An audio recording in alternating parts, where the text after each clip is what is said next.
अमरावती शहरात सध्या कर्कश आवाजाची वाहनं एक मोठी समस्या बनली आहे।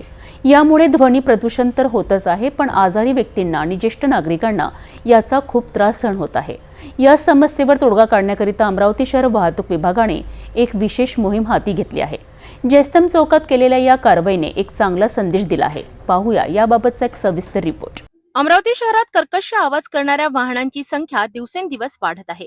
विशेषतः तरुणांमध्ये हॉर्न आणि सायलेन्सर बदलून मोठा आवाज काढणाऱ्या गाड्यांचा वापर वाढला आहे। यामुळे शहरातील शांततेला मोठा धक्का बसत आहे। याच पार्श्वभूमीवर अमरावती शहर वाहतूक शाखेने कठोर पावले उचलण्याचा निर्णय घेतला आहे।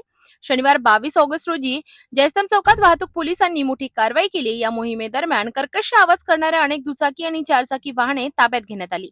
पोलिसांनी चालकांना नियमांचे पालन करण्याचे आवाहन केले आणि अशा वाहनांमुळे होणाऱ्या धोक्यांची जाणीव करून दिली।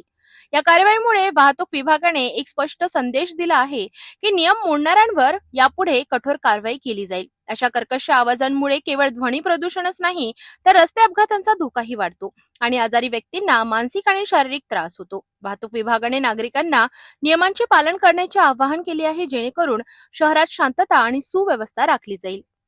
कर्कश आवाज बाईक जास्त प्रमाणात चालू आहे, त्या वतीने शहर वाहतूकची मोहीम राबवण्यात आलेली आहे।